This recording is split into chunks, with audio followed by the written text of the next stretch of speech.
min anwa'it ta'at. Maka barang siapa adalah ia daripada ahlus sa'adah, ahli kebahagiaan, orang yang mendapat kebahagiaan, sa'adah, wal qabul, dan diterima apa saja yang dia lakukannya. Allah Ta'ala terima saja apa yang dilakukannya. Ista'malahu, maka dijadikan amal baginya itu maulahu. Amalnya itu, ya, menjadikan amalnya itu sebagai sabab untuk ridha Allah Subhanahu wa taala fima yurdihi anhu.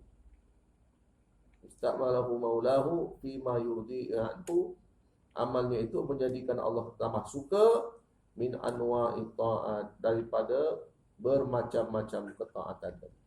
Wa man kana min ahli syaqawah, dan adapun mereka di kalangan ahli syaqawah, orang yang tidak bernasib baik, golongan celaka. Kalau diterjemahkan ahli syaqawah ni, ista'malahu fima yusqituhu alaihi minal anwa'il mukhalafat, maka Allah Subhanahu wa taala, ya, meletakkan dia melakukan perkara-perkara yang memutuskan dia tidak ada hubungan dengan Allah Subhanahu wa taala langsung. Tak ada kena-mengena dengan perintah Allah Subhanahu wa taala.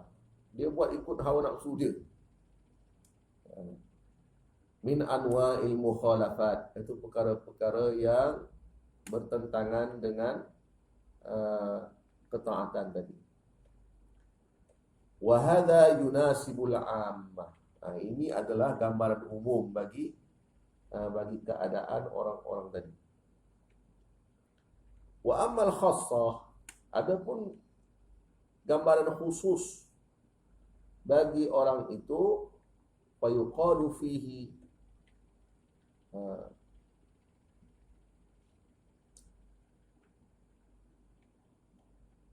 in aradta an ta'rifa qadraka ay manzilatak indahu hal anta minal muqarrabina aw la.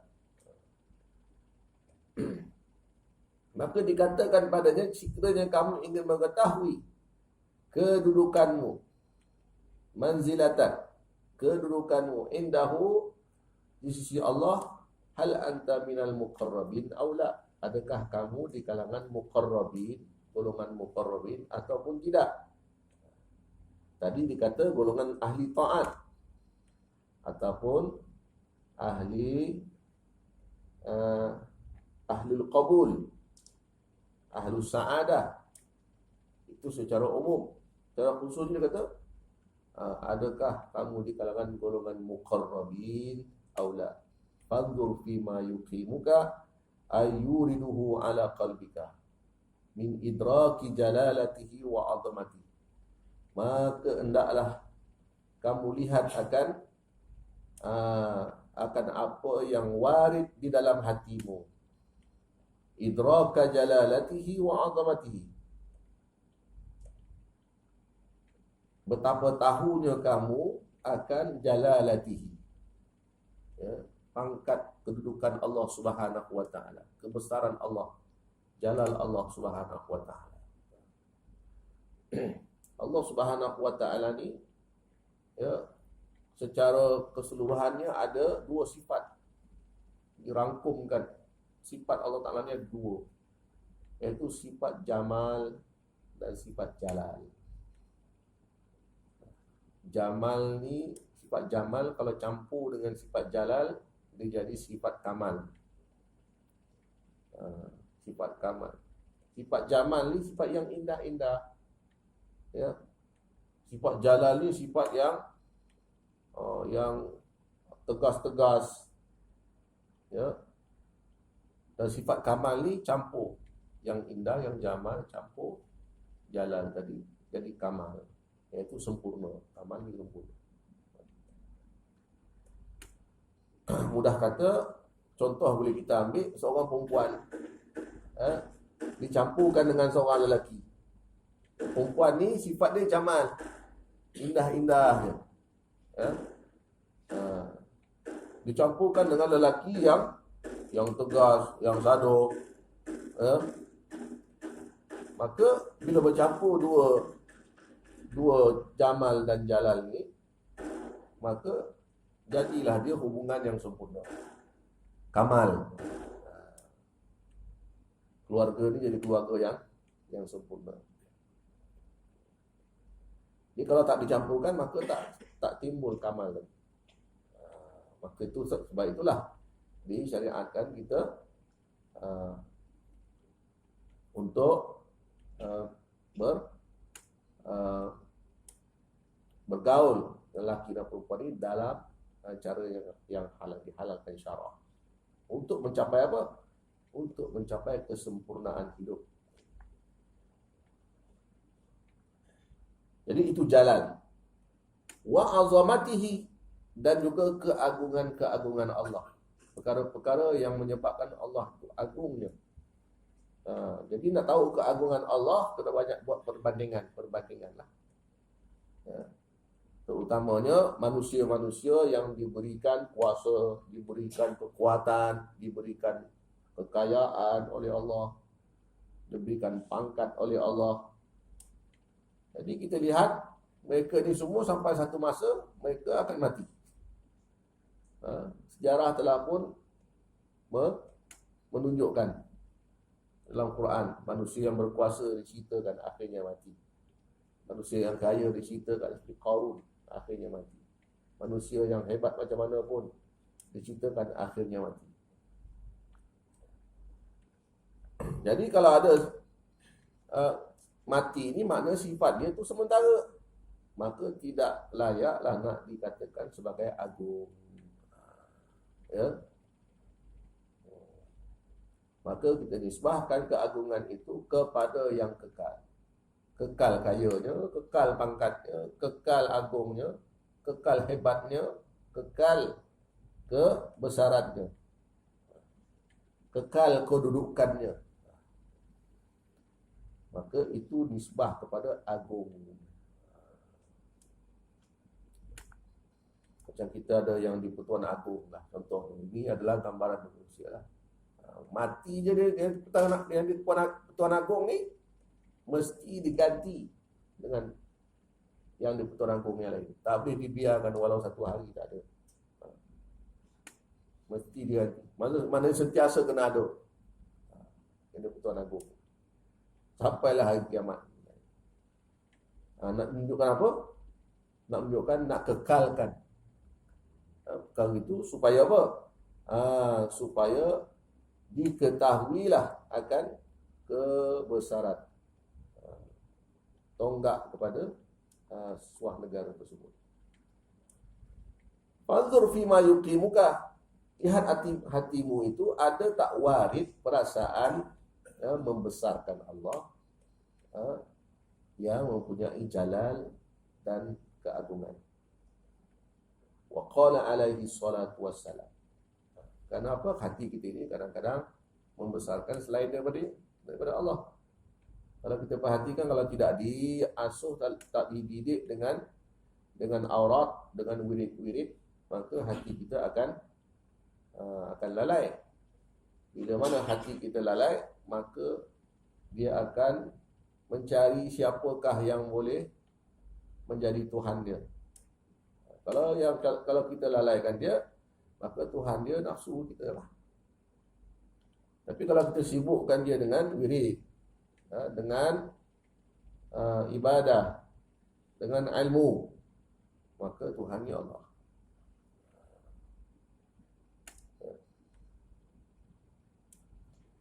Itulah hal keadaan warid, yuriduhu, kata Syekh ni, yuriduhu, warid dalam hati tersebut. Wa qala alaihi salatu wassalam, dalam hadis telah bersabda Nabi sallallahu alaihi wa alihi wasallam, man arada an ya'lama manzilatahu indallahi falya'lam manzilatallahi min qalbihi. Tak jauh beza hadis Nabi ini dengan hikam yang kita baca pada malam ini. Apa kata Nabi sallallahu alaihi wasallam? Barang siapa yang ingin mengetahui, man arada an ya'lama manzilatahu, kedudukannya indallahi, di sisi Allah, falya'lam, maka ketahuilah, maka hendaklah dia mengetahui manzilatallahi, falya'lam, maka hendaklah dia mengetahui. Tak tahu macam mana. Jadi mana falya'lam, nak tahu, naklah kamu ketahui. Persoalan dia nak tahu macam mana. Ahli kena tuntut. Kena jumpa ahli dia. Ya. Kena jumpa ahli dia. Fas'alu ahla dzikri in kuntum la ta'lamun. Ahli, orang yang boleh memberikan ubat ataupun satu usaha untuk memperbaiki hati. Maka kita kena cari orang-orang yang ahlul qulub, orang yang telah pun diberikan cahaya dalam hatinya oleh Allah Subhanahu wa taala. Dan mereka ini boleh membantu kita mengetahui selok-belok hati. Dan sebenarnya mereka ini dikenali sebagai ulama tasawuf, atau istilahnya guru yang mursyid, atau istilahnya ustaz yang kamil, mukammil. Dia dah apa ni, dikatakan sebagai kamil, itu sempurna, dan dia boleh menyempurnakan pula orang lain. Falyalam manzilatallah, kedudukan Allah, min qalbihi, bagaimanakah kedudukan Allah di dalam hatinya. Hati ni macam banyak peringkatnya. Qalbu ada, fuad dalam ni. Imam Ghazali kata hati itu adalah segumpal darah di dalam tubuh kita ni. Dan ada juga yang menisbahkan hati itu adalah roh. Jadi bagaimanakah kedudukannya di dalam hati? Lalu diberikan peringkat-peringkat dalam hati tersebut. Yang paling luar sekali dipanggil as-sadr. Sadr. Yang kedua dipanggil al-qalbu. Yang ketiga dipanggil al-fuad. Lapisan yang ketiga lagi dalam dipanggil fuad. Lapisan yang keempat lagi dalam dipanggil lub. Lub dipanggil. Dipanggil albab. Albab tu, ulul albab tu orang yang ada lub. Itu lagi dalam daripada hati. Dan yang paling dalam sekali ialah sir. Ini istilah-istilah ni diletakkan oleh ulama tasawuf dalam mengkaji permasalahan selok-belok hati seseorang hamba Allah Subhanahu wa taala. Jadi istilah ini bukanlah direka-reka, tidak, tapi ada disebutkan dalam Quran. Ulul albab. Apa maksud ulul albab? Itu dipanggil, dia ambil.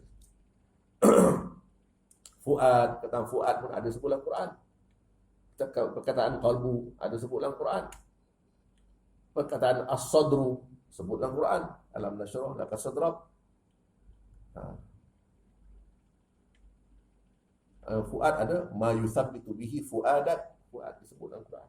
Diambil istilah ini merujuk kepada hati dan dijadikan sebagai peringkat-peringkat yang ada dalam hati tersebut.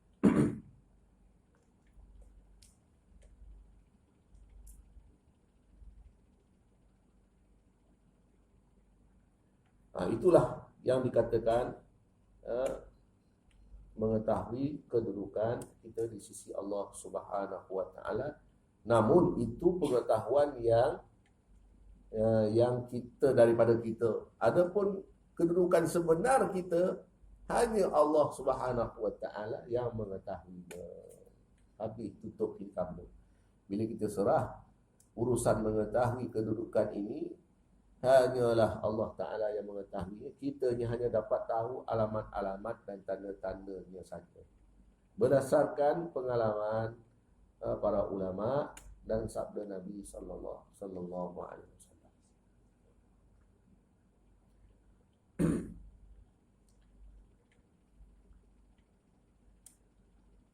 Kita terus satu lagi hikam. Ibnu Athaillah As-Sakandari radhiyallahu anhu berkata, "Mata razaqaka ta'ata wal ghina bihi anha, fa'lam annahu qad asbagha 'alaika ni'amahu zahiratun wa batinatun."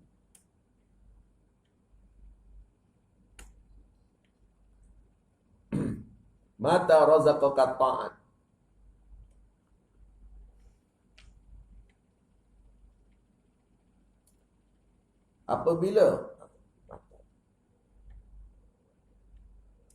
bila razaqaka ta'at, bila Allah Ta'ala memberikan rezeki kepadamu dalam bentuk ketaatan.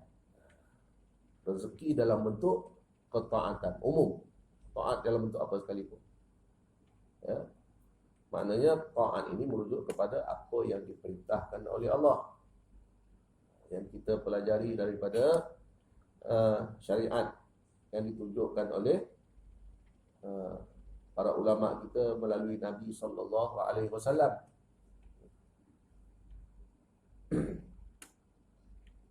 Kalau kita sebutkan taat, contohnya kalau kita beramal dengan mazhab Imam Syafi'i,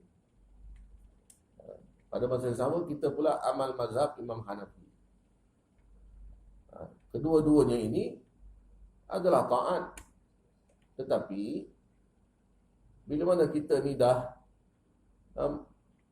diwartakan, telah pun ditetapkan oleh pemerintah kita sebagai rakyat yang mesti bermazhab dengan mazhab Syafi'i, tapi dengan tiba-tiba kita pegang pada mazhab yang lain, tidak ikut pemerintah kita yang dua-duanya ketaatan dalam perkara-perkara furu' lah. Semua mazhab qadar apa ni, rakaat solat fardu semua sama. Tak ada yang solat maghrib 4 rakaat, semua 3 rakaat. Tak ada yang solat subuh 4 rakaat, semua 2 rakaat. Semua sama. Cuma perkara-perkara furu', perkara-perkara cabang yang menjadi perselisihan ataupun perbezaan di kalangan. Dua-duanya betul. Tetapi kita tidak mengamalkan, kita mengamalkan yang tidak sepatut kita amalkan. Kita orang mazhab Syafi'i, tapi kita amalkan mazhab yang lain di negara kita. Maka itu tidak dikira sebagai taat tu. Dikira sebagai mukhalafat, iaitu apa? Menyalahi tata cara mentaati Allah SWT. Walaupun mazhab lain pun ada dalil dia. Tapi kita dah mazhab kita demi perpaduan, demi keamanan. Bila sebut perpaduan, ini akan ada kena dengan keamanan. Jadi al-aman qabla al-iman. Aman mesti diusahakan dulu sebelum iman. Ini yang diperjuangkan oleh Jam'iyah Nahdlatul Ulama. Nahdlatul Ulama di Indonesia dan Nahdlatul Ulama di Malaysia. Di Indonesia ini dikenal sebagai Naam. Di Indonesia dikenali sebagai NU. Antara moto yang mereka perjuangkan ialah Al-aman qabla al-iman. Keamanan diusahakan terlebih dahulu sebelum keimanan.